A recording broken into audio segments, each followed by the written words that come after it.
Marina will get started. So we will start with the karakia. Whakatātaka ni ru, whakataka te hau ki te tonga, ki mā kina kina ki uta, ki mā tara tara ki tai, e hi aki ana tākura, he tio, he huku, he hohu, ti hei mariora. I would just call for any apologies. I know Puiwi Kelly may be going for early departure, but I think the meeting will be finished before you need to leave. Okay. All right. So Councillor Al-Rubai. Yes, thank you. Cool. Thank you. I might also leave early. Thank you. Yeah, thank you. All right. Do I have, so I'll move that. Do I have a seconder? Pui Hohaya? Thank you. So I'll now put that motion, which has been moved and seconded. Please vote.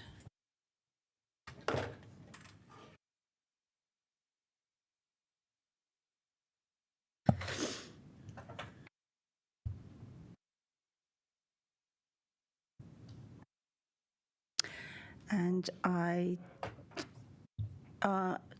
sorry? Councillor Foon online. Can I just also include that we should just note Mayor Little for late arrival? Is that all right if I just include that in? Yeah, thank you.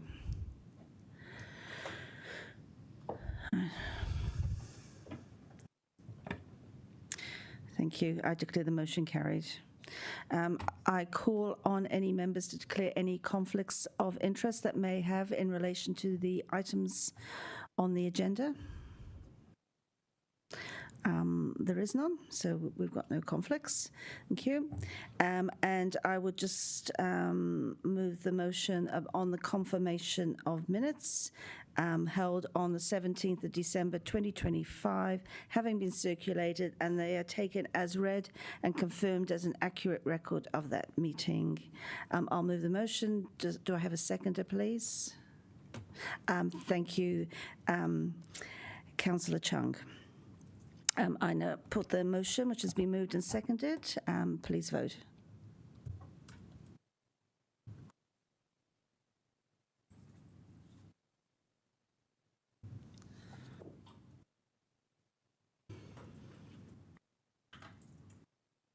And thank you, and that's carried.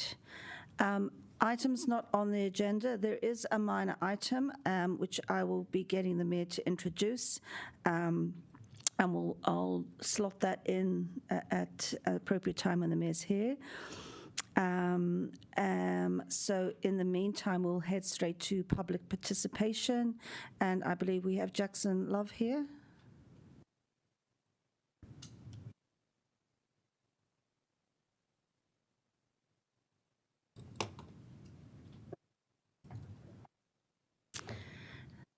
Thank you, Jackson, and you have 10 minutes, and if you want to answer any questions, can you leave time within that 10 minutes to answer any questions? Thank you. Sounds great.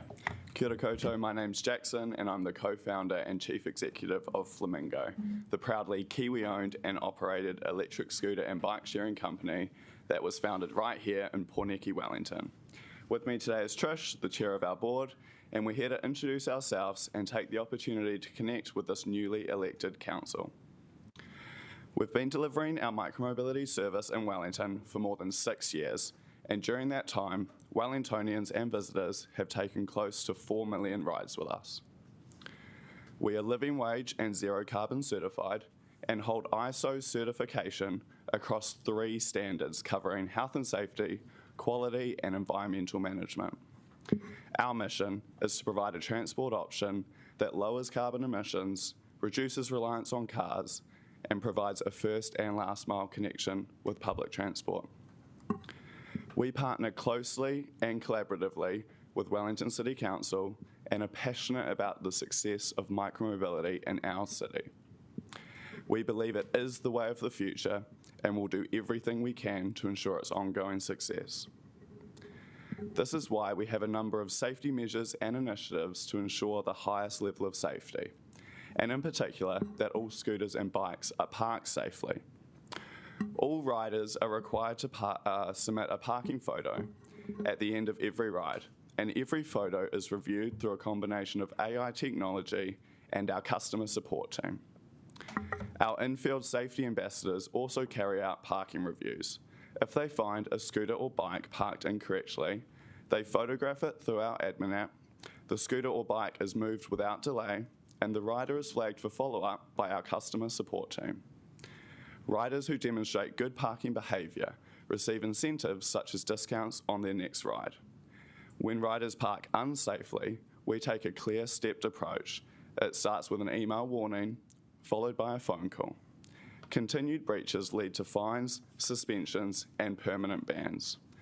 Over the past 3 years, Flamingo has issued over 169,000 email warnings, had phone conversations with over 2,000 riders, fined over 1,300, suspended 95 riders, and had to ban just 65.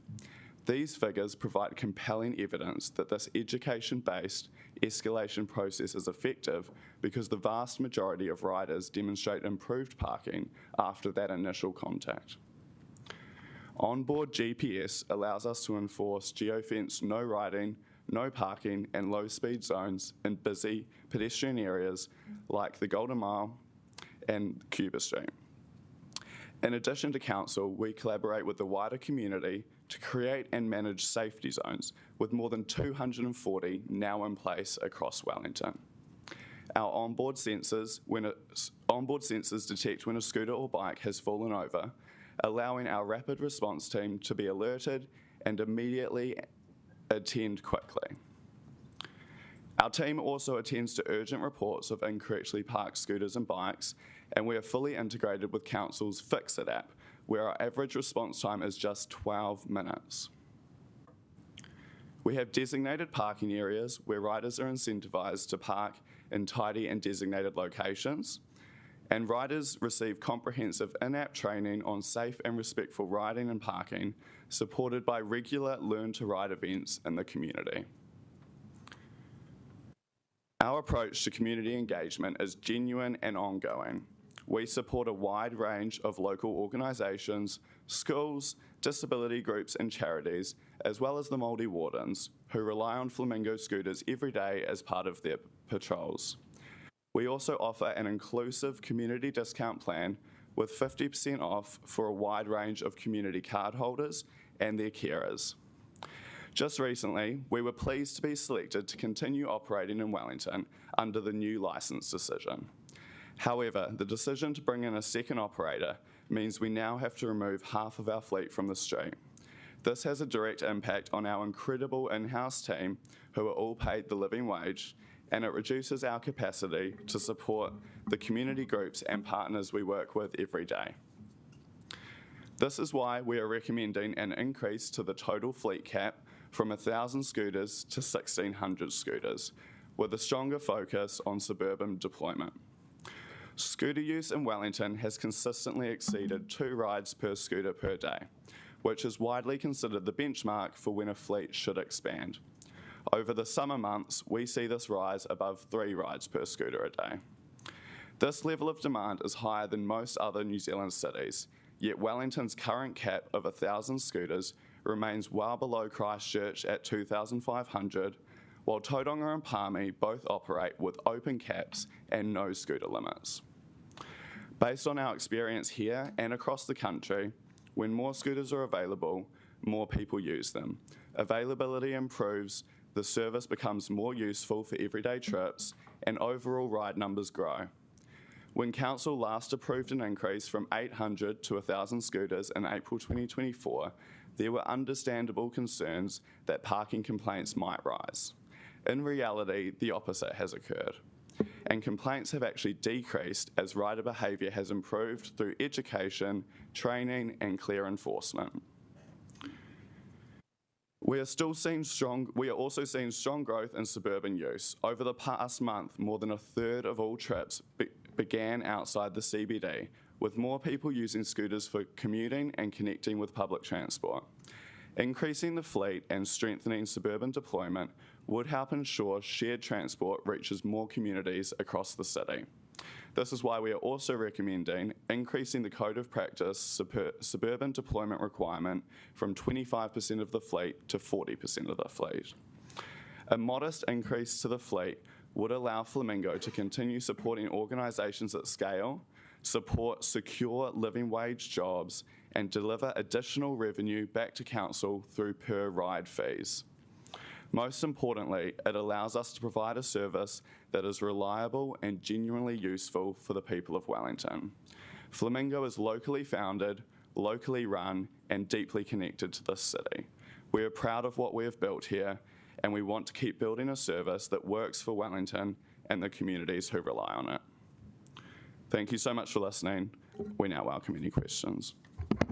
Thank you, and you've allowed quite a good amount of time for questions. We first up have Deputy Mayor McNulty, followed by Councillor Chung. I do have two, but I'll ask one and I'll take your grace if there's time for a second. Firstly, in terms of complaints, can you talk a bit about where they come from? Are they clustered around, particular areas or groups, just to get a bit of sense of, who is coming into you guys? Sure. So no, complaints are really, really low, and they have been trending down over time, as I said. So to give you an idea, last month there were 76,000 rides in Wellington and just 61 complaints. And just over 60% of those complaints that come through the council system that I mentioned before, they actually come from one member of public whose consistent reporting plays a valuable role in helping us maintain high service standards. So, and the other ones, very quickly. So, you are, even though we've just gone and renewed the licence system, as an operator, you're entirely happy to revisit the contracting arrangements and things around that if we were to take that decision? Yes, absolutely. Thank you. Thank you. Councillor Chung? Thanks very much for coming in. I'd like to ask you about how the GPS system, or how accurate the GPS system is, because I've been getting feedback from pedestrians in Oriental Bay. Can we just leave it at that? You just answer that question. How accurate is the GPS system? So the GPS system is something that's been improving over time, and it's actually really accurate now. So it no longer relies on going back to a server. It's actually on board the scooter itself, so it should be accurate within a second of entering a certain geofence zone. Okay. Yep. Is there another question? There is. Yeah. So can you determine whether scooter riders are actually weaving in between pedestrians on Oriental Bay at all? Yeah, so we operate a low-speed zone along Oriental Parade, and we're also, at the moment, looking into technology to have further detection of pedestrians so that we can add on additional safety measures if the scooter detects, because there's a camera on board, if it detects a certain number of pedestrians in the line of travel. That's about to be released, but again, with a new operator, we need to kind of manage being able to deliver those safety improvements, but not only kind of impact the rider experience for our riders now that there's going to be a second option for customers. Good. Thank you very much. Councillor Young, very quickly, and then we'll have to close it off. Okay, two quick questions. How do you incentivise the safe parking that you mentioned? So free credit, yeah, they get in. How do you do that? What's the incentive? It's free credit ranging from 5 to 10 minutes off their next ride, so yeah. Second quick question is, are helmets compulsory? It's automated. No, we suggest and strongly recommend helmets, but they're not required. Okay. They're not by law, yeah. Okay. Thank you. I know there's a couple of other questions, so I'm sure that you will, if councillors would like to email you, I'm sure you'll be happy to answer them. Is there a morning tea break we can hang around for? Yep. It'll be about 10:30 if you're willing to hang around till Awesome. We'll be able to answer any questions then as well. Thank you. We could be finished by then, who knows, but anyway. Okay. Yeah. Sorry. All right, thank you. So look, I'll move back to items not on the agenda. There is a minor item regarding green waste fees. Under our standing orders, this item can be discussed, but no resolution, decision or recommendation may be made on the item. I'll now hand over to the Mayor to discuss the item. Thank you, Chair. So no decision is required because it's already been taken. So As a result of Councillor Osborne raising the issue with me, pointing out that Hutt City Council is offering free green waste disposal following the storm this week to residents in their area. I've spoken to the Chief Executive, Matt Prosser, and we will now offer free disposal at the Southern Landfill for Wellington residents who are leaving green waste caused by the storm this week, so they can tidy up their properties and their streets and dispose of that at the Southern Landfill, and there will be no charge for doing so. That will last for 7 days. 7-day period. The cost of that, just to be perfectly transparent, is a total of $38,000. So there's $29,000 lost revenue and $9,000 cost to process the expected volume of green waste. We want that'll be in place very quickly. Thank you, Mayor. Is there any discussion? No. I'd just like to acknowledge Councillor Osborne for bringing it to everyone's attention.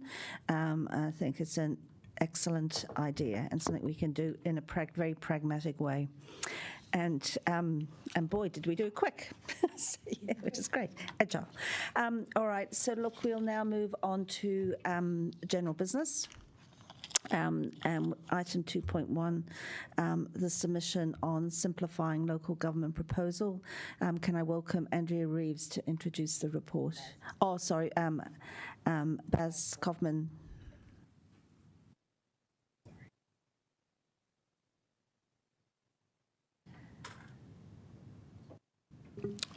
Good morning, everyone. I'll just do a very quick and brief introduction.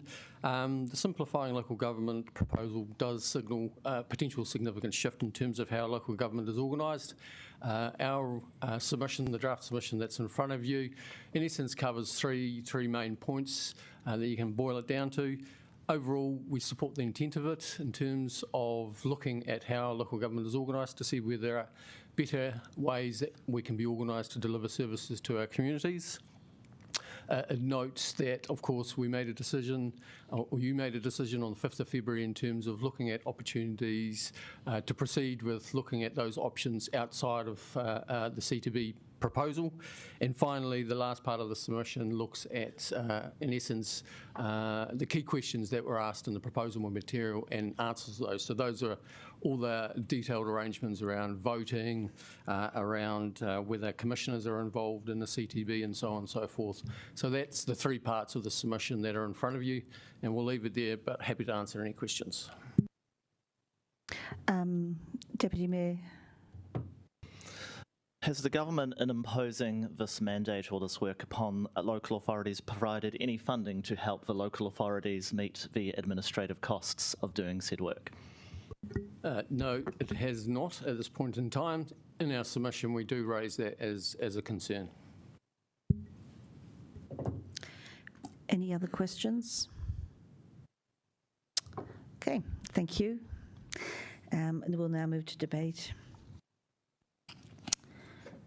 Okay, so Mayor Little will move the motion. Thank you, Chair. Look, Baz Kaufman has touched the main points. I think what we are seeing is a government, and I suspect that won't be the last, that does want to see change in local government. There is a call for seeing greater efficiency and effectiveness. This is their approach to that, at least at the regional council level. As we know, mayors in the Wellington region have come together and are keen to explore options for future governance. The submission reflects that, and I think rightly calls out, though, perhaps the gaps in the government policy to date. It is likely that local government is going to need some form of central government assistance to pull together new arrangements for the benefit of the people that those authorities represent. Do you have a seconder? Somebody would like to second? Councillor Abdurrahman, would you like to speak? Reserve my right. Thank you. Councillor Rogers? Yeah, I didn't feel this needed an amendment, but hopefully just through clause 3, the delegation to the chief executive and the committee chair, we could make some very minor changes to wording. I just felt in terms of aligning our submission with the previous resolution passed, it would be good to remove the word compelling for the case. I think we've definitely identified there's a need to explore the need for it, but I think the removal of that phrase would be good, and just around when we talk around the background and answer the question about whether there's a need for change, much of our response says maybe yes, maybe no, and therefore removing yes and replacing it with potentially might be more appropriate. Thank you, Councillor Rogers, and thank you for making those suggestions that we can do through minor edits, which I'm very happy to do with the Chief Executive, and that's saved us having to have a amendment resolution. Is there any other debate? Oh, sorry, Councillor Randall. Yes, I'm going to disagree with Councillor Rogers because I think the case for changing what is currently a two-tiered local government structure is compelling. From my point of view and my experience, both as a councillor and before, as a member of a residents group, I just see the disconnects that keep on happening between the regional council and this city council and other councils is just, it's nightmarish. We have the situation right now where the Wellington City Council is actively opposing the regional council's strategy because it conflicts with our own strategies and district plan. And so, we're having an argument behind the scenes that may end up in court. And we've got developers having to get 2 sets of consents from 2 different authorities, when in fact we all recognise that it's already hard enough to work through 1 set of authorities inconsistently across. I also note that the regional council still not fix the higher public transport fares that they charge for our bus service, even though this council has submitted twice to get them to change this. The 2-tier system is not working because they're not. We need to connect together all the elements of what local government are, and that this submission supports that. And I think I do agree with the submission that the initial phase 1 proposal is probably is a little what's the word? It's not necessarily well thought out, but and I agree that we really want to look at a proper amalgamation process, which is outlined in the submission. So I do support the submission, but I don't agree that the word compelling should be removed. Thank you. Any other speakers? Councillor Matthews. I guess I just want to briefly note that there will be a variety of views around this table about that point that Councillor Randall made. And so therefore, I think the sorts of wording changes that Councillor Rogers is suggesting more appropriately reflect that there will be a variety of views around the current status, the need for change, that we have entered into a process to kind of resolve these, which is made clear in the submission, and that therefore it's good to slightly soften the language. It still says that there is a case to be made, and that it also we haven't had a thorough kind of discussion or briefing about many of these issues, so we don't have a policy position on this particular matter. So I think the submission, with a few small changes, will reflect the views of all councillors. Thank you. I'll speak very briefly to this. This actually follows on from the paper that we passed last week about moving to conversations about regionalisation and amalgamation amongst the Metro Councils. So I think everyone agrees that we need to look at our system of local government. I think we've also got to make sure that we don't lose sight of local democracy either. I think we need to ensure that the government is not just going through a tick box exercise and calling for submissions, and that they actually do read the submission, in particular from Wellington, because I find that they are listening to Auckland a lot, but not a lot to Wellington City.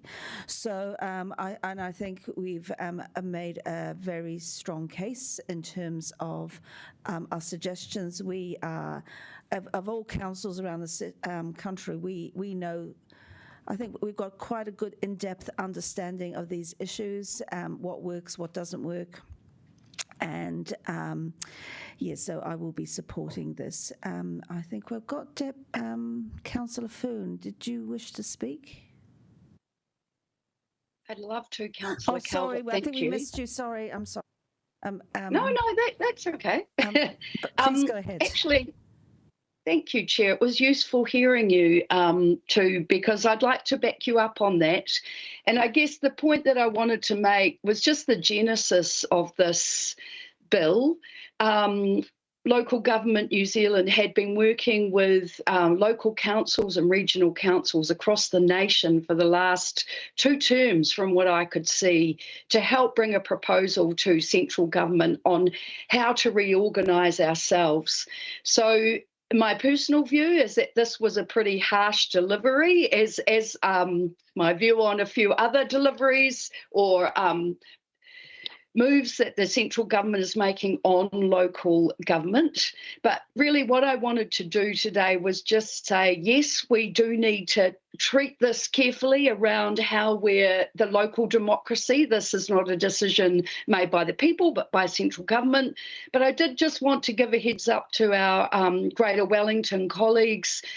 Personally have really enjoyed the relationship and the different perspectives. And yes, it is a tension that we have to work together to deliver. But I think Greater Wellington has done a great job in overseeing our transport and our environment over the region. So I just want to big ups to them really through this. I know it's been hard for them.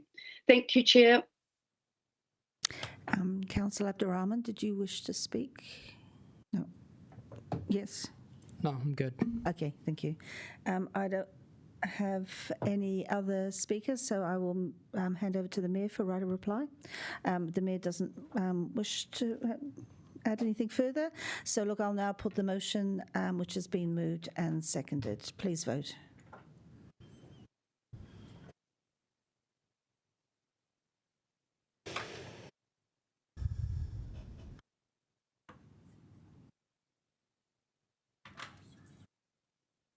And I declare that motion carried. Right, so now we have the item 2.2, submission on the planning bill and natural environment bill. And I welcome officers to introduce the report. So we've got Sean.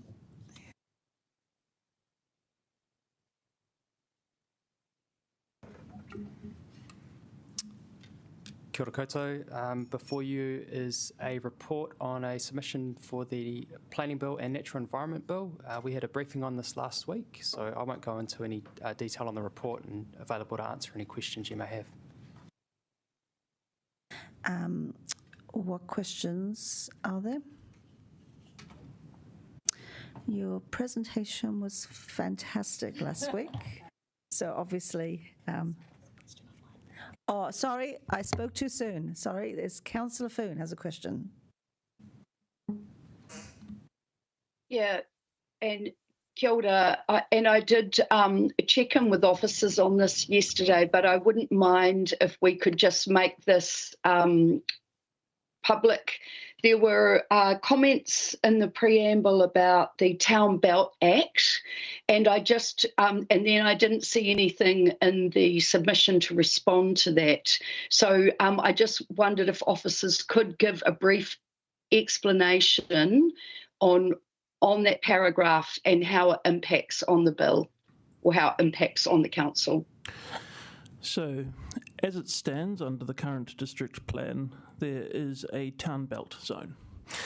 That is a form of open space zone, and with the move to standardised zones set through national guidance, so zones that will be consistent through the whole country, there would no longer be a bespoke town belt zone. We felt, as custodians of the town belt and stewards under the Town Belt Act, it was necessary to bring that to your attention. The effect of it, however, is that you would still retain control of the town belt through the Town Belt Management Plan and through your powers as landowners and under the Reserves Act. So whilst you would lose the bespoke town belt zone from the district plan, You would likely use another form of open space zoning in the new land use plan, and you would still have those powers under the two pieces of legislation, the Reserves Act and the Town Belt Act, that would endure in the new system. Thank you.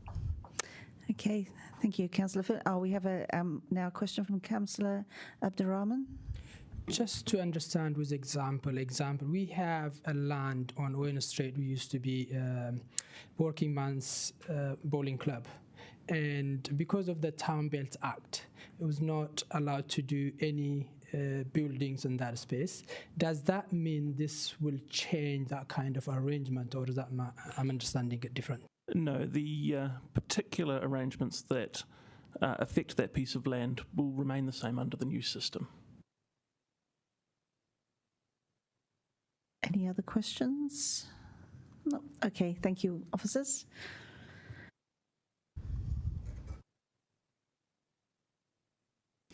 Now, I understand Councillor O'Brien, if he's available online, is going to introduce this paper. Thanks, Chair. Happy to move this paper and really want to thank officers for the work that's been done on this. Obviously, it's a really important piece of legislation and very core to what we do at council, and there's pieces of these bills that I'm quite positive about. Things like spatial planning are really important and should allow us to be more proactive and make some smarter decisions on things like growth and infrastructure and transport and all the other things we do. Obviously, there are pieces of the bills that I am concerned about, particularly in the context of some of the other reforms that we're seeing in local government and some of the challenges that we face as a city. So in particular, the lack of a sort of strong reference to climate change and TTDT, and the introduction of a regulatory relief system. Those are some things I'm concerned about, and I want to thank officers for making our position clear on those points. I also want to thank officers for some of the really important comments on some of the more operational matters.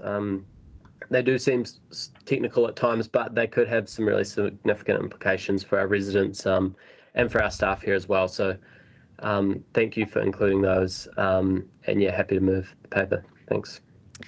Thank you. Is there a seconder? Councillor Fern, did you want a second, or do you want to just debate?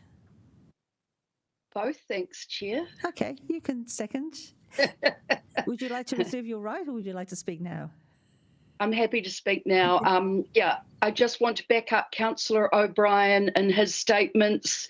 I also have a very big concern about a couple of emissions, particularly around climate change, and that how cities can contribute to emissions reduction through good urban design planning. And I think that is a real opportunity lost if we don't pick up that through this bill. The other one, at a more practical level, also another omission, that if we don't design in space for waste and recycling collection into our urban zones and dwellings, we are going to have a very big problem in this city. So I'm really, it's already a really tricky situation with all of the waste left on the streets for collection. It is not a sustainable position as we go forward to intensifying and densifying our city. So I really hope it is an omission, and I would ask that officers come back as soon as they know, because I am very concerned about this omission for Wellington City in particular. And that's all from me. And officers, I thought this was a great submission, so thank you. It encapsulates Wellington's position well. Thank you, Councillor Fern. Now I understand we've got an amendment. Deputy Mayor McNulty.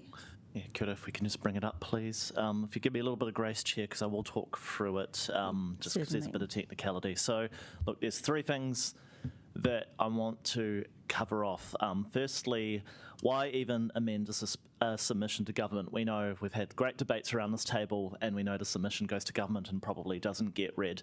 And that is true at times, but there are some areas where the government does listen to Wellington. The first is on earthquake-prone buildings. The second is on heritage. Ever since this council unanimously decided to try and delist the rusty oil tank in Miramar, and the minister was unable to exercise his powers through the Resource Management Act to bring effect to that, he has watched keenly in what is happening here. So this is one area where if we do make submissions, the government will actually listen. I want to talk about a case study that should really horrify everyone at this table. It is the crime of wanting to build a 7-storey apartment building in the CBD. There is what's called the Courtney Place Heritage Precinct. That sits across Wakefield Street into the southern end of Courtney Place. Now, there is a development that is specifically excluded from that precinct. It is not a heritage building. It has gone in for resource consent, and because of its negative external effects on the amenity of the precinct, they've been told they can have 6, you can't have 7 stories. In a time when Wellington is in the shit, and I'll use that language, we have someone that wants to invest, build, grow, build housing, and this is affordable housing as well, apartments aimed at the $600,000, $700,000 mark, and we're saying, no, actually, your external having a 7th floor is such a detriment to our city, you can't go through with that. That is just unconscionable to me that that could be the case. And remember, this isn't a heritage building, it is in a heritage precinct. That 7th floor is required for the economics to stack up. So with that in mind, that will get to part of the actual wording of the amendment. So it looks to do 3 things. Firstly, it points out that we do support the move in the legislation to councils having a role in protecting, quote, significant heritage. I will note, however, significant heritage is not defined in the legislation. So what's significant? I don't know.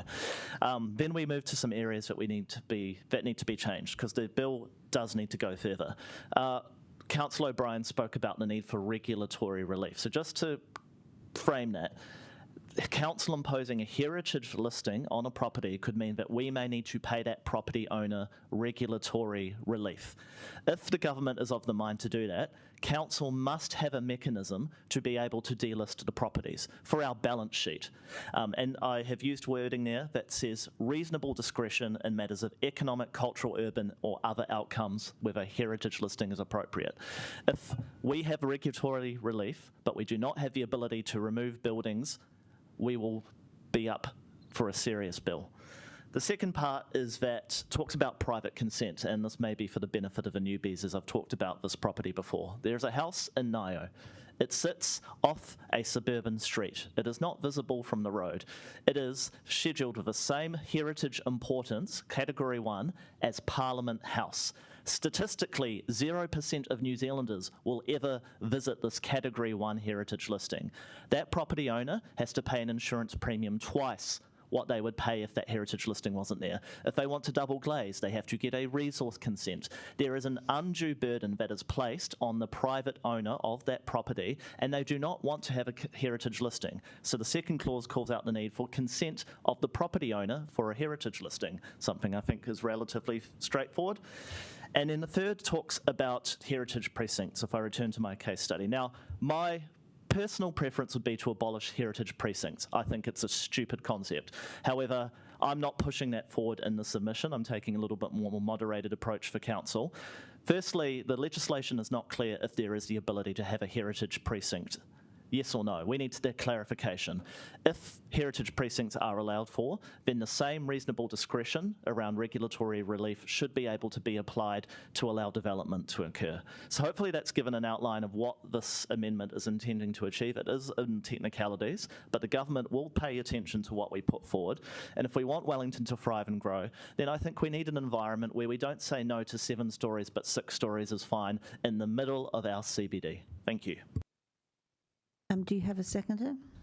Councillor Al-Rubai. And would you like to speak now? No, thank you. You literally reserve your right to speak? I reserve my right to speak, thank you. Questions of officers? Oh, yeah, sorry. We need to ask questions of officers.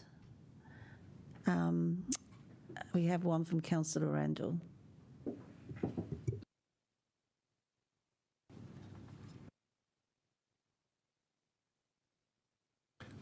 Look, I just wanted to get an understanding of the officer's perspective on this proposed changes. Obviously, if the officers thought this was materially important, this element that would have been in the officer's report recommendations. So, are these changes significantly different from the officer's recommendations in this area? So, in many ways, the recommendation of officers to deal with the question of regulatory relief removed a lot of the impetus behind these changes. So we have dealt with them through another mechanism. Councillor McNulty has drawn attention to the need to delist, which is an emphasis that wasn't in the officer's submission. And that was largely because that particular position I felt was more of a political position than necessarily one I was comfortable advising to be taken from a technical point of view, which make up the rest of this submission. In terms of what the effect of this will be, it will, if regulatory relief was to enter the law in its current form, this would provide you with a more distinct way of dealing with the question of whether something should be heritage or not, and avoid some of the issues which have led to our recommendation of the re-examination of that mechanism, where you would potentially end up in a situation where you were required to list something and then required to pay compensation on it. And so what Councillor McNulty's amendment would do is basically give you the choice about whether it was listed or not ahead of you entering that compensation or relief mechanism. Okay, thank you. This has an emphasis on historic heritage, but surely the same thing would apply to other elements of where regulatory relief may be required in terms of council decisions with the environment and like, for example, SNAs and such like. So would this, adding this to the submission, put the heritage element at slightly different, in a different position to, and maybe a slightly different position to what the rest of the submission says, when in fact the same issue could apply for other council decisions in the issue of regulatory relief? Yes, so there are other matters that are in the bill for regulatory relief, sites of significance to Māori, and SNAs come to mind. Are there others? They're listed in the submission. So yes, it would change the listing process for this particular aspect, so it would become different from SNAs and sites of significance to Māori. Okay, thank you. Thank you, Councillor Chung. Thanks very much. I'd like to ask, in your view, when it comes to heritage listed houses, do you think that the organisations that look at heritage houses as a whole, like they compare them with different ones, and they decide or they assess that these should be heritage, or do you think that more weight should actually be given to the house owners themselves, who may or may not have a good understanding of the heritage value of it? That essentially is the tension that lies at the heart of these amendments and the law itself. It isn't, whilst the ministers have been clear that they wish for a resource management system replacement that is based upon property rights, they have not been clear as to whether the property rights they mean are the right of somebody to do something with their own property or the rights of the neighbours to have some say over what happens with other people's property. Okay, thank you. Thank you. I just have a question. In terms of these amendments, surely we can have a district plan where items are listed as heritage and it's buyer beware. So when you purchase a property in an area that's designated or a building's designated, you are aware of the restrictions placed on you. And is that, I'm just wondering whether this is taking it to another level. So that is the case now, where it is a case of buyer beware. You're expected to do your due diligence. However, there is a particular piece that we need clarified, and I believe it's in the submission, around how listings will be treated as they go into the new land use plans. At the moment, by our reading of the the bills, those listings that may be heritage listing now will become new listings, and so become liable for regulatory relief. If there are the same kinds of significance tests working as a one-way valve in that system, you will effectively receive a whole lot of things that are already listed now that you would be treating as effectively new listings that would become liable for that regulatory relief system, even though some of those owners may have bought them knowing that they were heritage listed. Thank you. Are there any questions of officers? Oh, thank you. Sorry, Councillor Osborne.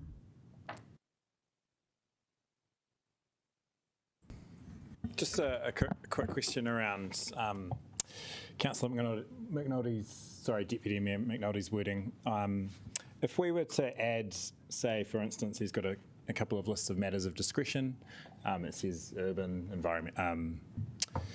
Sorry, I don't have it in front of me. Urban, cultural, economic.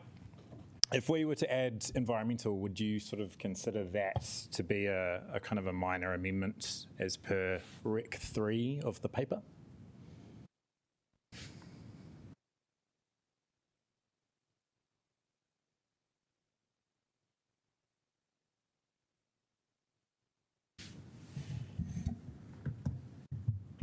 In our view, that would be a minor amendment. We're not quite certain what the operational impact of doing that would be, but that does also suggest that it's a change that could be made. As mover, I'm happy to include that environmental. Do we need to do a leave of the meeting for that, or would that just be officer discretion because it has been moved and seconded?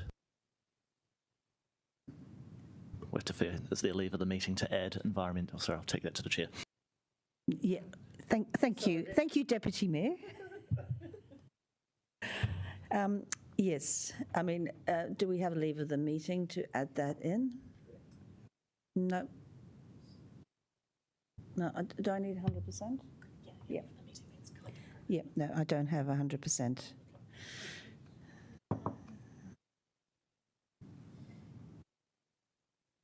Thank you. I think what we will, I'm just wondering whether you want we take an early morning tea break, or do you want to go straight into debate unless you've got some. Oh, sorry. Oh, you got a okay, sorry, Councillor Tiffin-Barker. So obviously there's lots of issues around. If you're in a heritage building, there are many things that probably are a bit too onerous at the moment. Does this change that to too much of an extent, in your opinion? In other words, it actually does give the council quite a bit of rights around, well, if it's too expensive for us and it's easier for us not to pay money, we just get rid of the heritage listing, so we sort of lose the whole purpose of what's been around for 150 years or whatever insofar as protecting heritage. Does it take it a little bit too far, in your opinion, or how can I word that in a way that you can actually answer the question? Maybe you can answer that for me. Perhaps if I repeat the question to you. Yeah. So the question you're asking is, how do we achieve a balance to ensure that the heritage and identity of the city remain intact, but it is not so onerous upon owners as it can't be afforded? Is that roughly it? That's exactly the question I was asking. Oh, excellent. I'm glad I heard it. The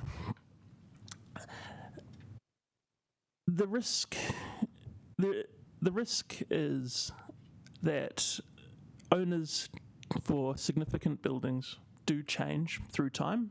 Buildings last a lot longer than people, in my experience. And you may get a break in a chain of caring owners that result in the loss of a building.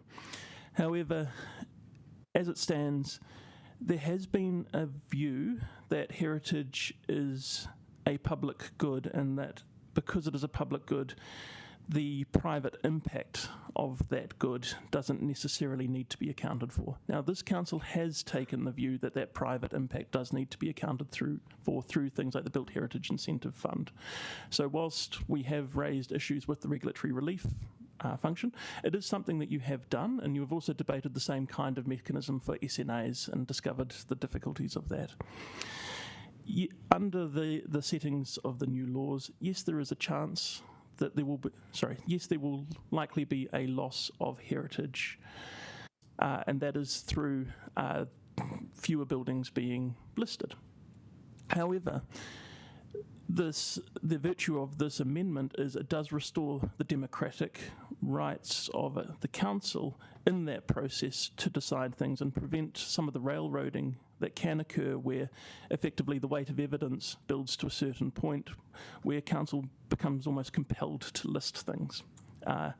It also, as it works in the current system, is effectively as a one-way valve. Once something is listed, it is extraordinarily difficult to delist it again as things change. Okay, so with that fact that councillors also do not outlast buildings, is there a better way that we can word it that gives still a certain level of protection while gives a little bit more discretion around making sensible decisions on things? Insofar as this sort of seems to give the council a lot of power around the financial costs and all those sort of things, and obviously when you're dealing with heritage, that is almost certainly always the winning argument. But is there a way that we could do it that does give us some discretion but doesn't remove all our discretion? Because as I said, councillors are generally outlasted by buildings. In terms of bringing the issue to the attention of the Select Committee, I believe this would be good wording for doing that. The refinement of that wording, I think, would probably be best to take place at the Select Committee once you have other parties at the table and the MPs who will be voting on the law working to reconcile those different positions. So as a final position, I would say I would take your point that this perhaps may not deal with all of those nuances. However, that final position is not necessarily ours to take. The MPs will need to reconcile those, and in terms of helping them through that legislative deliberative process, this is a good way of providing the input should this be the view of the council. Are there any other questions? All right, we'll move to debate of this amendment before we take a break. Do I have anybody wishing to speak? No? I will say something. I'm not going to support these amendments. I understand, Deputy Mayor, where it's come from. I'm actually quite concerned that for some reason the government, I'm assuming Minister Bishop, will listen to this particular amendment when, there's other stuff that is just as pressing on our city and we don't get listened to. So all I can say is I just think we have to be cautious, and I think the submission in its, as officers have prepared, taking on board some feedback from last week, is solid, is comprehensive, and I will be supporting the submission, but not these amendments. Thank you. Councillor Taurapa, would you like to speak? Oh, sorry, there is somebody. Councillor Randall. Yes, look. I thank the Deputy Mayor McNulty for bringing this.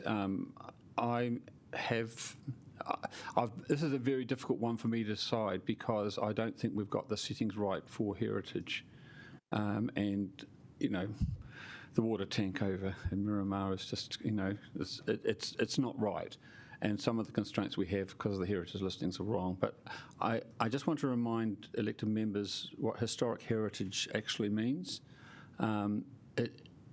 It looks at, obviously, historic sites, structures, places and areas, but it also includes archaeological sites, sites of significance to Māori, including Wahitapu, and surroundings associated with the natural and physical resources.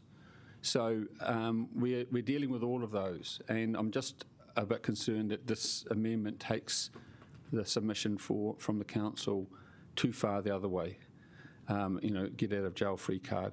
I think the submission as written by the officers covers the issue sufficiently. So I'm afraid on this situation, on a marginal call, I can't support this.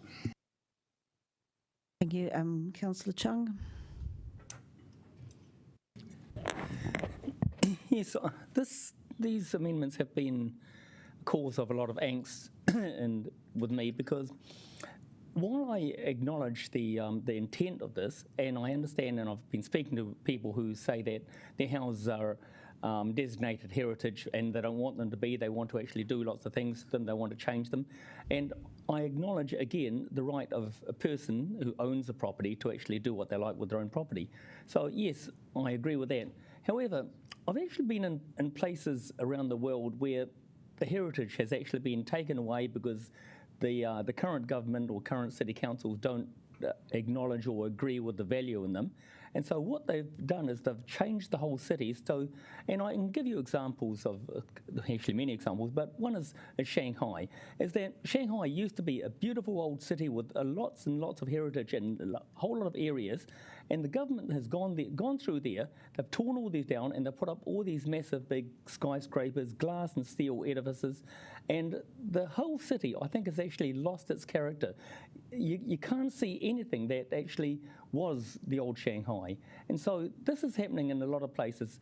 A lot of cities have got a good balance in this, and they've been able to sort of look at what they have of heritage and preserve that, and yet provide accommodation and provide more apartments in different areas. You know, and an example of this is Singapore, where they've actually done this. They've kept a lot of areas where they've kept their colonial heritage of the old buildings from 200 years ago, and they've cleaned them all up, and it's a real attraction when you go to the city. But they've also been able to build more housing, build more apartments so that people have accommodation. So they've been able to get that balance of getting both things. And of course, part of the benefit of Singapore, or the big benefit of Singapore, is that they have a very, very good transport system, so that it doesn't really matter if these apartment buildings are actually a little bit further away, not in CBD, but because they're still very, very accessible and within minutes of the CBD. So there is a balance to be gained. I feel that if these amendments were to pass, I am very concerned that we would actually lose some of the heritage that we have. And I think that, like my question to the officers before, I'm not sure that a lot of us who are actually in these, not only just in these houses, actually appreciate the value of the heritage, and they appreciate that they don't appreciate that once they're gone, they're gone. And so future generations can come up to these places and say that, what was the city actually like before? So I'm very, very concerned that it actually has the propensity to actually go too far. So I'm still not sure, but I feel that we should err on the side of caution and don't rush into these things so that we can actually change things wholesale. Thank you, Councillor Chung. Councillor Al-Rubai. Thank you, Chair. I'd just like to also remind elected members about a couple of concerns that I have. For some heritage properties, as much as I love heritage and beautiful architecture, some of them are run down. The owners can't afford to do them up. There are renters in these places that are run down and not fit for purpose. And I'm concerned about those people too, because they matter as well. And those owners that can't afford to do up their property and meet requirements, we can't burden them with further demands, and we can't bear that cost either. That's also coming back to ratepayers' money. If we are to fix every heritage building, as much as I'd love to, we can't afford to do that. So I think it's more than appropriate to give power to owners and to council to delist those that are not fit for purpose and not serving the community.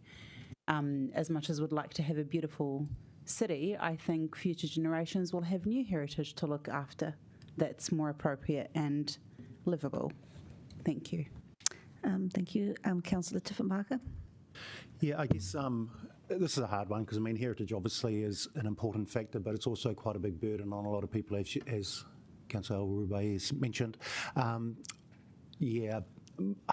guess I still have concerns, and I know it's only a submission to get the government to come up with an idea of how they word it, which is obviously different to what we'll see in the end anyway, but I feel as though we need to do something around heritage. I don't think it has to be carte blanche. I think it needs to be quite bespoke, and I think we need to figure out a way that maybe we can do it a little bit more appropriately. So unfortunately I won't be able to support.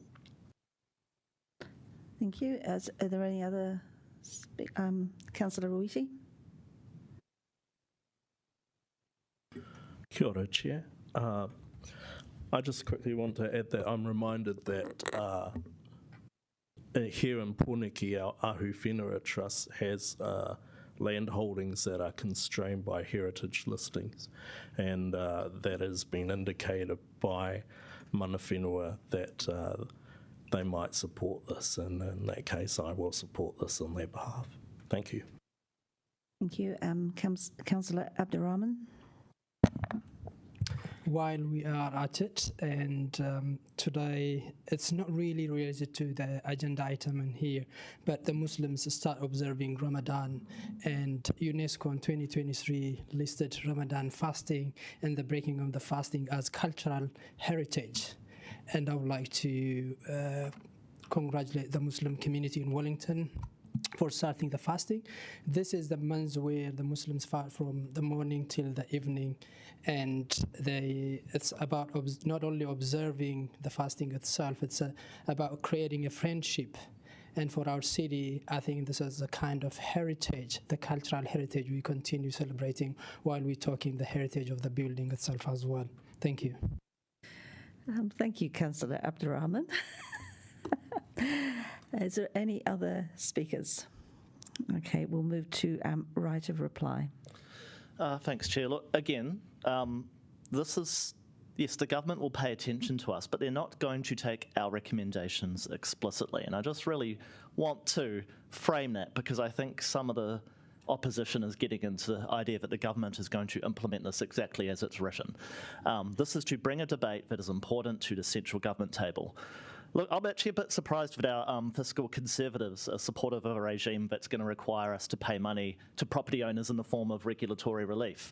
If you want to put that burden onto the future councils, go ahead and vote these down, but that is a bizarre position that doesn't seem to be at place with being able to run a council in a prudent financial manner. Councillor Chung, you spoke of a balance, but the officer advice was so explicit. There isn't a balance. Quote, heritage is a one-way pressure valve. Once something goes in, it is extraordinarily hard to come out. I'll remind us of the 2024 district plan decisions. The only thing we delisted successfully was the Two Myths building because it burnt down. That is the only way we get heritage out of things at the moment under the existing Resource Management Act. We have to put a strong position to government that they need to consider further. Chair, I'm not quite with your point that you think the government should ignore us in all matters equally. If we have matters of influence, then I think it's absolutely right for us as council and elected members to use that influence to advocate and get a better outcome for our city. And look, finally, I just want to talk, because it was sort of touched upon by Councillor Randall around, you know, that this could actually weaken Māori heritage rights. When we gift back land through a tiriti settlement, if there is a heritage listing on buildings on that land, as in Mount Cook with the police barracks, that iwi cannot exercise te rangatira over the land. We have a colonial vestige that stops that iwi from being able to use the whenua in the best way that they see fit. And I think that is, you know, look, Ngāti Pākehā here, but that seems quite objectionable to me. So I don't really think there is a serious reason to oppose these amendments, but I understand that for some parts of our community, there is an expectation that their councillors will follow a certain line when it comes to anything that liberalises the regime. So we'll put this to a vote. Thank you. Does anybody want to deal with these separately, these amendments? Separately? And answer the division? And before we go to a vote, can I just ask committee members, and for this committee anyway, the committee members have a choice of how they vote. So if they choose to vote a different way, it's not justified to say it's bizarre. It's not justified to say they need a serious reason. So can I just be clear that everyone's entitled to their own decision, and we should not label it as wrong or not serious or bizarre. Thank you. And we'll proceed now to just two.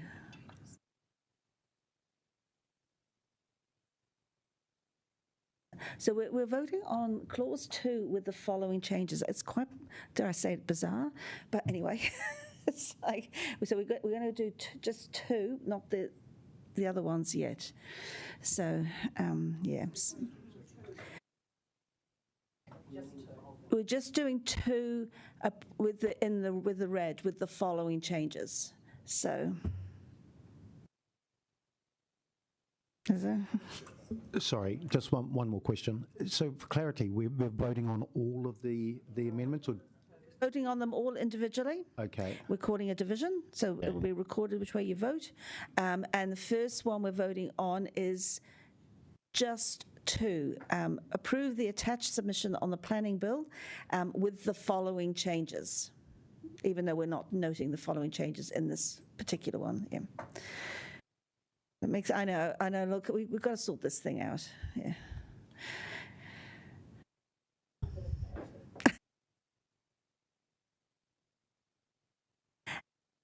That's carried. Now we will go to 2.1.1. I think we just do 2.1.1. Yeah, 2.1 and 2.11. And then we'll, yeah, together. Is that? 2.1. Yeah, 2.1. Yeah. I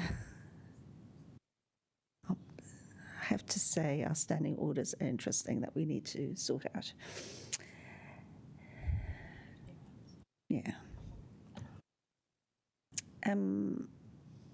Councillor Foon, is it? Oh, Councillor O'Brien. Okay, and that's carried. And we will now go to 2.2, including 2.21. No, I'm going to keep them separate. Yeah, I've been asked to. Thanks.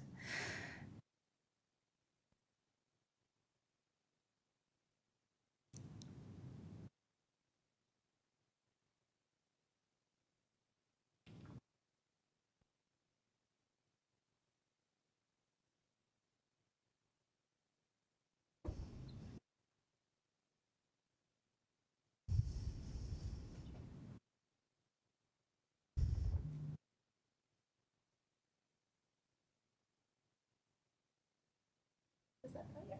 Oh, is that not the previous vote? Are we? Carried. Oh, it's carried. We're now on to 2.2.2, which is after paragraph 62, blah, blah, blah. If you could vote, please.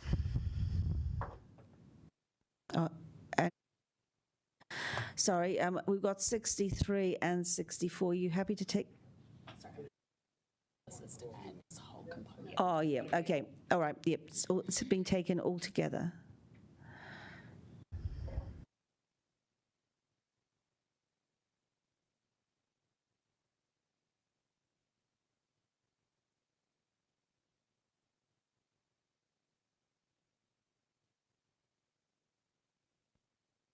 Councillor Fern, have you voted?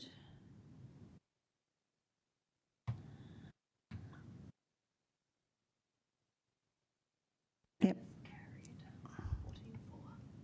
14-4. Okay.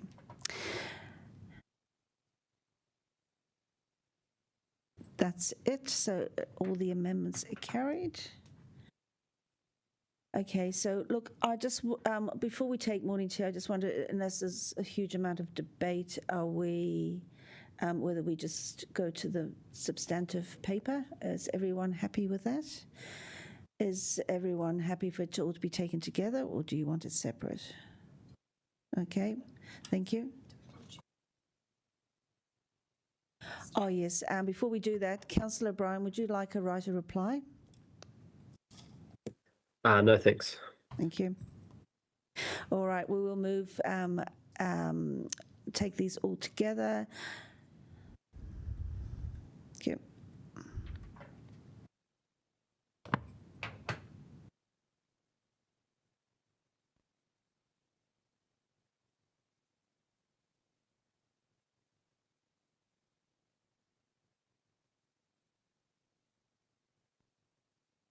And that's carried. We will now take morning tea.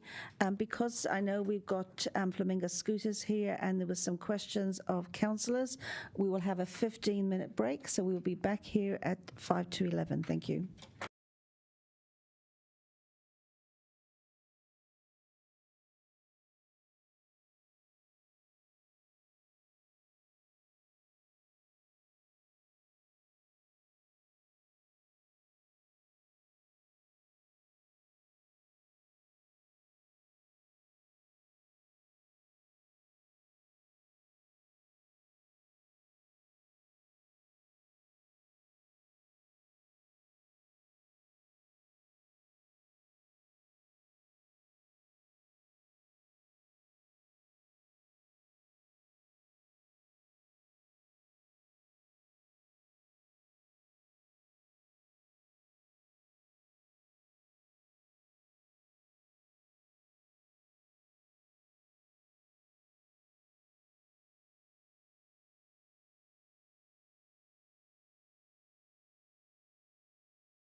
is 2.3, the draft development contributions policy, and I invite officers to come to the table.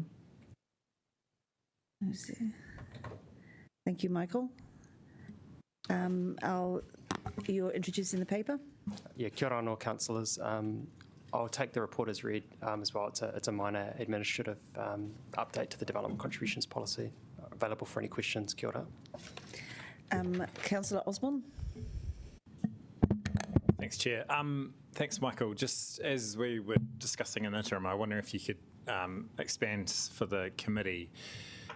I'm curious as to why, if I was to build a structure in my backyard that has a bedroom and has an ensuite with fully plumbed in bathroom, why be required to pay development contributions either now or under the proposed amended model?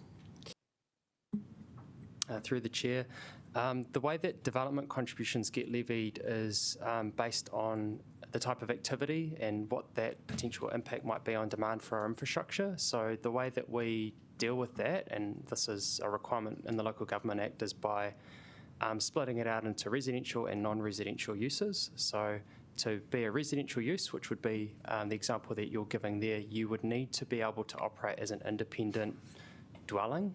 So what you're describing there is probably more akin to a sleep out, and that wouldn't meet the threshold for being considered a dwelling. So we wouldn't therefore levy a development contribution.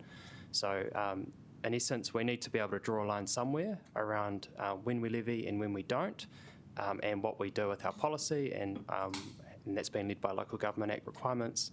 We do that when you are creating a household unit equivalent, and then we levy appropriately. Yep. So just to clarify, is there no way that we can recoup the cost of the additional plumbing, the additional wastewater services, the additional drinking water services, potentially the additional stormwater services, unless that dwelling also has some sort of cooking facility? Does the law precludes us from being able to do that? So we have the ability in our development contributions to define what a household unit equivalent would be. So the way that we do that is we have defined that in our policy, very consistent with other councils, is that we have bedrooms, we have cooking facilities, a kitchen or a kitchenette, and bathroom facilities. So when we updated the development contributions policy in 2024, one of the changes that we made was to get some alignment with the national planning standards, which is what we'd brought through into our district plan. That led to an unintended consequence whereby that definition being included meant that for a dwelling to be a dwelling, even if you had, for all intents and purposes, a kitchenette and therefore had cooking facilities in place, we couldn't charge people because they didn't meet that definition. So we couldn't categorically say you meet the definition for a household because you've got a bedroom and cooking facilities, aka a kitchen, and a bathroom. So part of the update here is to try and close that loophole and make it clear that if you've got the capability of having all of those features, then you should be levied a development contribution fee. Yep, that's fine. Sorry, just to be clear, does the law preclude us from charging a levy for the addition of new wastewater, drinking water or stormwater connections? Only those connections? So for a residential unit, you must be a dwelling. So to do that, you have to meet all those requirements. So we can't do it if you don't have those. We can charge at different points. So we can charge at someone if they have a dwelling at service connection, building consent, resource consent. But unless you have a bedroom, a bathroom and a kitchen equivalent, we cannot levy a development contribution. Councillor Tiffenbarger? If someone extends their house by one bedroom and one bathroom, do we charge a development contribution on that? No, we don't. Hence fact, the same argument here around the sleep outs would be that you're not adding anything more than if you were doing that, yeah? Correct. Thank you. Thank you. Okay, all right. Can I just got a question with the new water entity, Te Aki Wai, and I must presume around the country, where they're looking at charging per connection. How does this fit in to that? And we're talking about obviously water infrastructure. I won't comment on the broader charging regime that Te Aki Wai will stand up because I'm not familiar with the full detail. However, what is planned in the development contribution space is that they will stand up their own policy, and the intention, as we've outlined in the paper, is that they will do a lift and shift of our policy prior to 1st of July, and then they will be responsible for levying the water components of our existing development contributions policy. Thank you. Any other questions?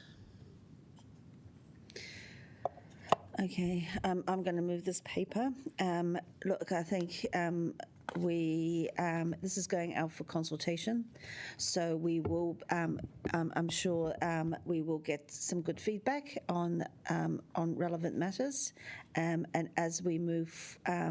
As time gets closer to moving to the new water entity, there'll be some further clarity around that as well, so that we can make sure that things do dovetail in well together. So that's all I'm going to say. Do I have a seconder? And thank you, Councillor Compton. Would you like to speak? Is there any debate? Okay, so I propose no right of reply. And we will move to vote, and I'll put all the motions together if everyone's comfortable with them. Thank you. Please vote.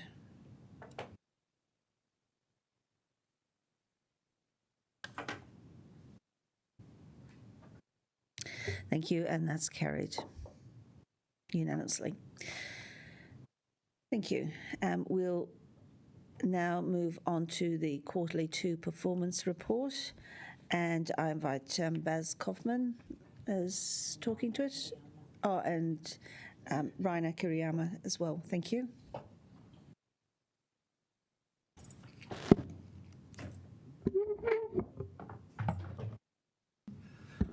Good morning, councillors. Look, I'm not going to spend a lot of time introducing it. We did have a session a couple of days ago on the quarterly report. We've also received a number of questions that we've answered online, I think about 20 to 25 questions. The last time we met on this paper, we did talk about the areas where there was non-performance. The one thing I forgot to mention at that point in time, that there has been an increase in terms of performance from 69 to 75%. So I thought I'd take this opportunity and mention that at this point in time, but I'll leave it there unless Rona, no, we'll leave it there and take questions. Any questions? Mayor Little. Thanks. Yeah, just one area that just reading report sort of stuck out was just looking at the debtors and the penalty interest on rates, unpaid rates. So it's $2.4 million higher on that. Debtor balance is growing and the amount at risk is growing.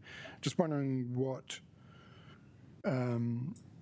obviously the steps will be taken to address that, but how concerned should we be about that?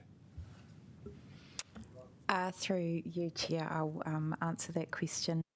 I think the debtors that we have when we're looking at this annualised over our revenue, and it's broadly consistent. That said, we know that people are in, increasingly challenging financial situations, so it's something that we continue to monitor, and we are working and putting increased effort into our debt collection, but in a humanistic way, I would say. What I would note is in terms of the penalties that are charged, actually for some businesses and others, they may have payment plans with us, for example, property developers, and the penalties that we charge actually from a cash flow perspective are cheaper than them taking on debt and actually working through that. So there is a bit of a way that we work with our customers actually to ensure that our debtors are managed appropriately. And equally, we are working towards increasing the amount of debtors that we have on direct debit. So it does minimise that risk as much as possible. So we're increasingly in that space. Councillor Foon, you have a question?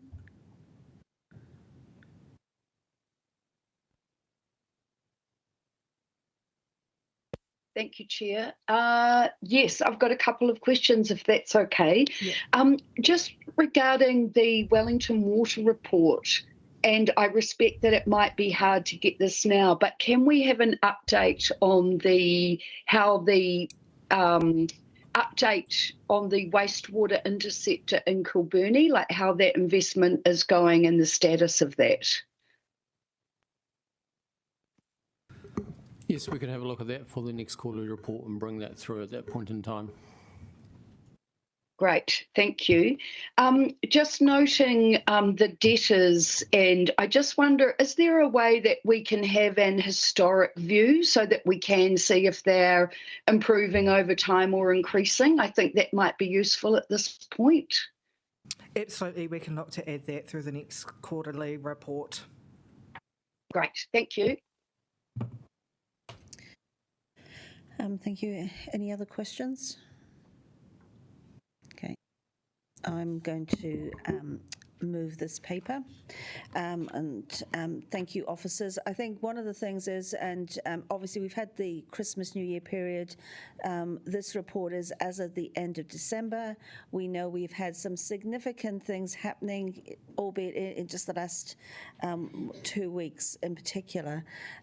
So I think it's important for us to, whilst this is looking back at performance, that we do look at it to help us shape what we have to decide going forward. So I can't emphasize enough how important these reports are to us in making decisions going forward. So I would, and I think as these reports are evolving. I think we've got some improvements have been noted, and I ask the committee members if you see anything else that you would like as an improvement to these reports, in particular to give you the information to help make future decisions, but also in terms of clarity with the public. They can read this and understand. I'm happy for you to feed that back to me, and as we move to the next version, we can look at continuous improvement. And there's my Deming days going back years. So yeah, now do I have a seconder, please? Thank you, Councillor Rubai. Would you like to speak? No, thank you. Would anybody else like to speak? Councillor Foon, thank you. Apologies, I'd prefer to be in the room, but I think you don't want me there at the moment. No. Yeah, I think just a couple of things I want to highlight. This report was done before we had the more recent severe weather events, and we're starting to see a pattern where it's impacting on our financials, i.e. the arborists are in high demand and will likely go over budget again this quarter because of the recent severe, climate event. The other one is visitor numbers at the zoo. With the irregularity of the weather, they are also really straining to reach their numbers. So I wonder over time we might need to start monitoring and have a separate line for those extra costs that we are having to respond to. And I think the other thing I wanted to just point out that, and on a positive note, that Tākina's events have brought in 25 million year to date. That's 2 quarters, half a year. And I think, it's amazing that we've got WOW and we want more WOWs, and they've done a great job at bringing in 32 plus million spend.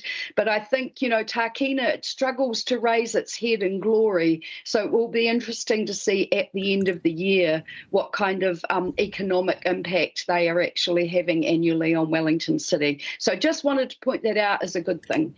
Thank you, Chair. Thank you, Councillor Foon. Are there any other speakers?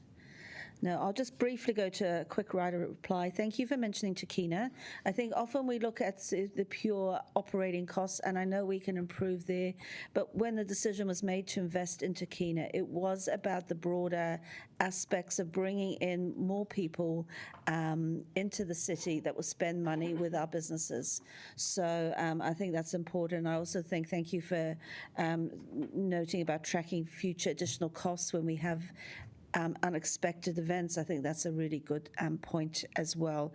I know as part of this paper is also bringing forward some adjustments that we need to make, and I'm sure over the next quarter that there may well have to be some other financial adjustments to our budget to accommodate the events that we just experienced with the storm, and in particular Moore Point. So with that, I take it no one wants to take anything separately, and we'll take it all together. So I ask you to vote, please.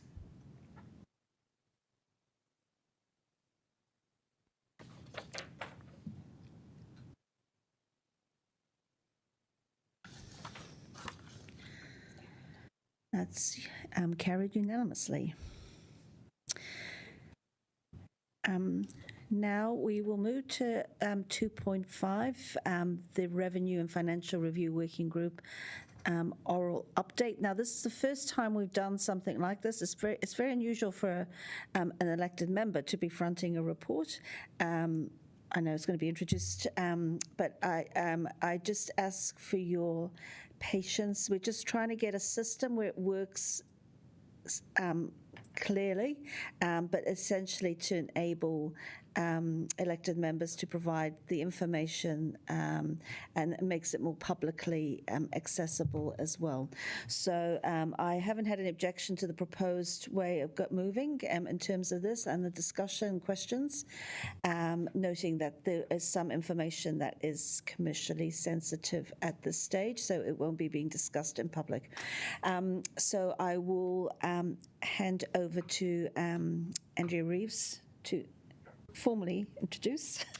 Yeah, so I'd like to introduce this item. The Revenue and Financial Value Working Group have been meeting since its establishment, but more frequently since the beginning of the year as we've considered our annual plan. And I will hand over to the chair of the Revenue and Financial Value Working Group to outline the work that the working group has undertaken and where it proposes to go next. Thank you, Officer Reeves. Thank you, Chair Calvert. Look, this is the first chance to really give both everyone around the table and the public an update on what we have been doing in the Revenue and Financial Value Working Group. I want to first just acknowledge the members of the group, Deputy Chair, Councillor Matthews, the staff that have supported us, Andrea Baz Reiner, the ELT. There's been an immense amount of resource and support that has helped us in our deliberations, and it's been at a frenetic pace at times, but it has been turned over and it's allowed us to have really quality discussions. So I'm very appreciative of that. Today is just going to be pretty high level. We will report back. For clarity, are we already in public excluded or we're in public? In public, okay, just me. I'm sorry. Yep. I'm going to speak really at a high level today because we will report back to this committee in March with a written report with recommendations, and we are actively working through those recommendations as we speak about what will be put forward. So I'll just talk a bit about the journey so far. So look, we have had I want to thank again the group members for the input and the constructive environment that has been there. I've been really pleased with the ability we've been able to bring to work together. To remind you, the scope of this group is to look at revenue opportunities for council and whether we're getting financial value out of the work that we do otherwise.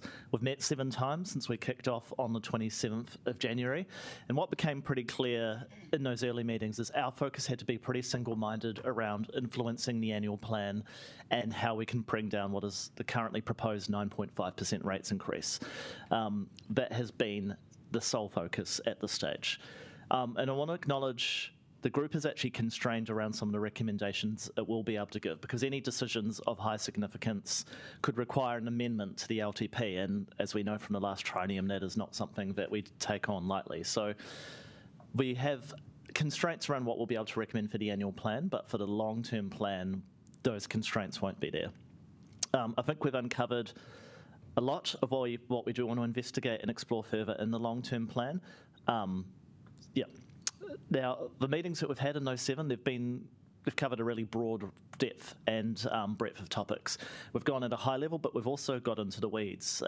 We started with a fine-tooth comb, really just going through the budget. I know that myself, Councillor Compton and Councillor Randall, I think literally line by line everything in the budget and said, where is there a variance greater than 5% from last year? So whether it's a revenue or an expenditure variance, why or where is that 5% come from? And that gave us a pretty solid understanding about what was and what was out of the control of council. And it really is important to note that some of these things are out of council's control.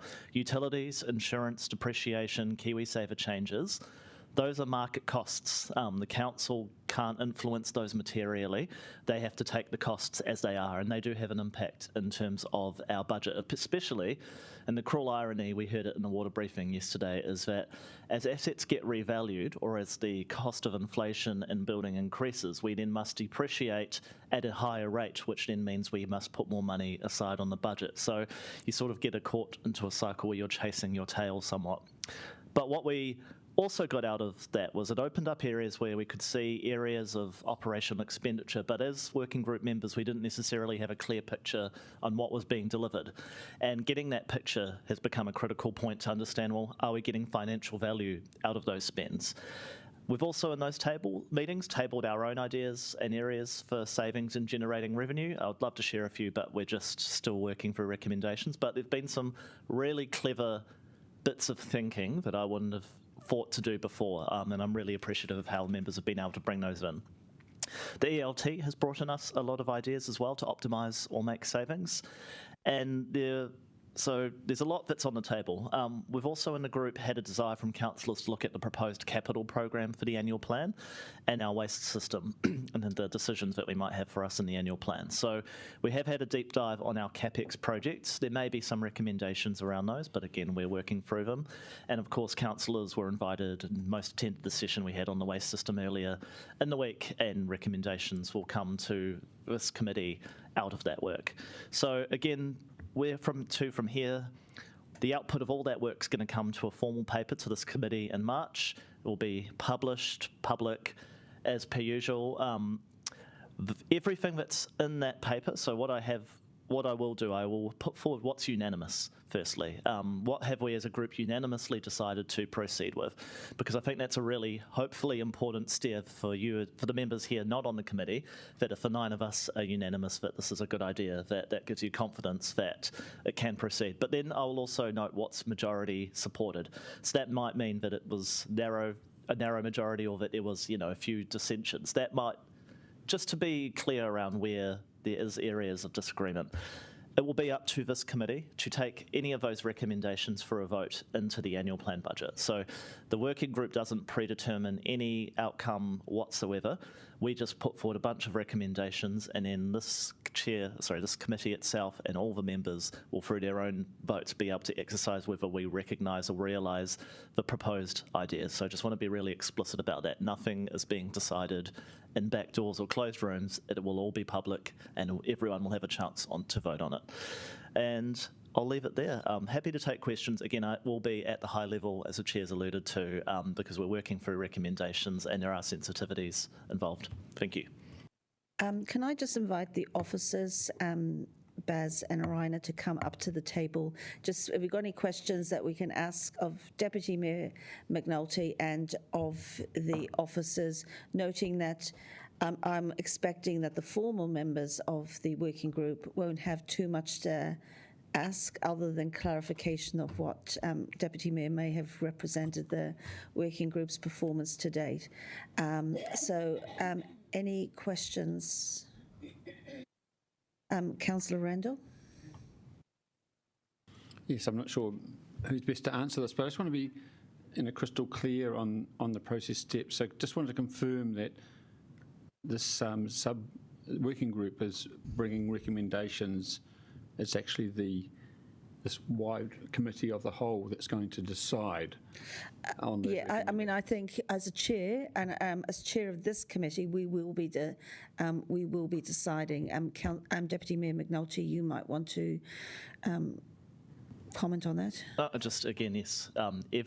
All our job to do is to bring recommendations to the table of how we will influence that 9.5% rates figure. It is up to everyone through their own vote to determine whether those are realised in terms of the annual plan. Thank you. And my second question is, I just wanted to check with officers that there are other savings that officers have found outside this process because of the issue, but this committee's role is, if you like, to push harder on bringing potential options for even further savings that maybe are beyond the authority of officers to offer. Can I just clarify? I think the working group is pushing back on some of the stuff that you're a member of, and that will be brought to this committee. Andrea, do you wish to comment any further on that?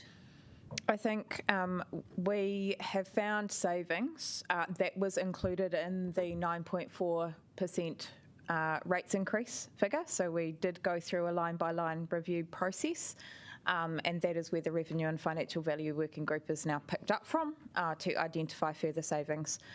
Within achieving that 9.4, we're also making recommendations around certain areas for not funding depreciation to achieve that amount. And so those are the things that we've identified to date. And that was in the briefing that we provided pre-Christmas. I don't have the date in front of me. Apologies, Councillor. Councillor Tiffenbacher.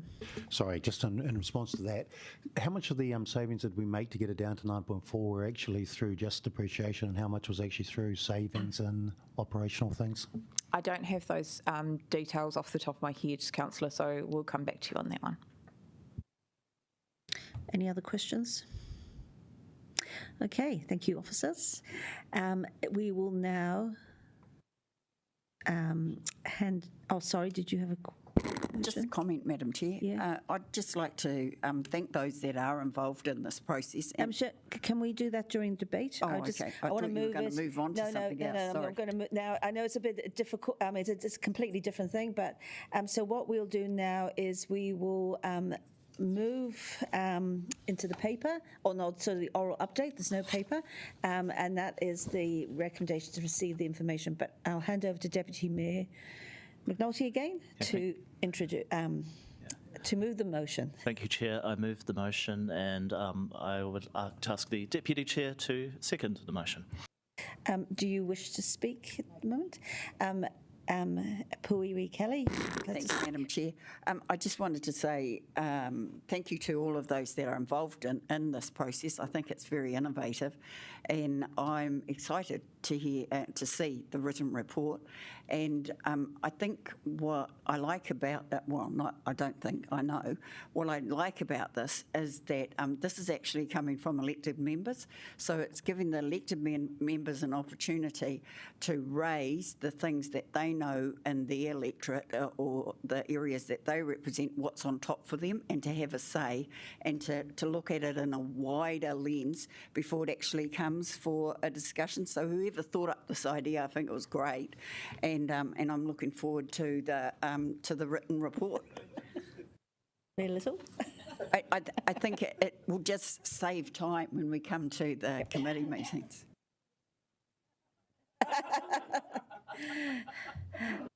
Are there any other speakers?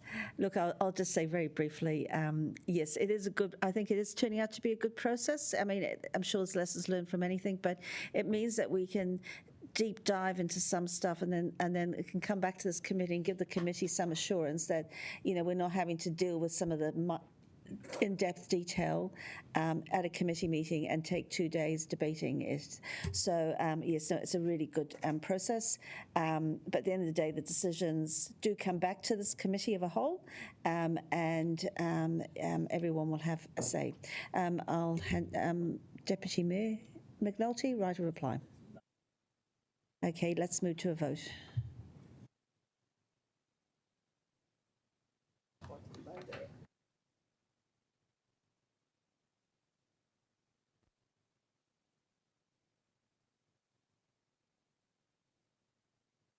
Councillor Fu? Oh, yeah, thank you. Okay, last paper. A decision register updates and upcoming reports. Again, noting that in the last couple of weeks we've had some significant events, and I'm sure this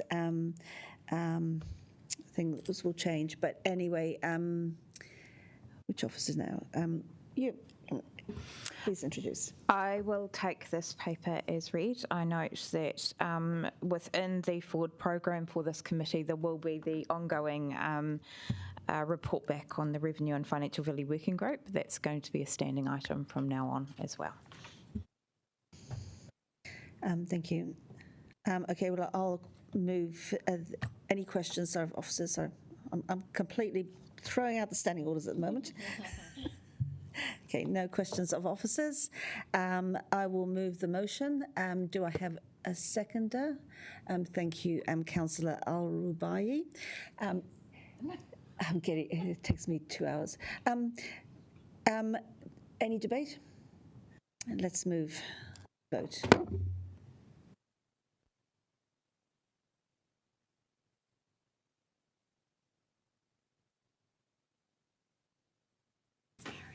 And thank you, that's carried unanimously. That's it. Okay, and so I declare the meeting closed. Please join me in the karakia. Unahia, unahia, unahia, ki te uritapa nui, ki wātia, ki a mama, te nāko, te nana, te wairua. I te ara takatū, korā I ronga. Aki ki ronga. Ki wātia, aira, ki wātia. Thank you all.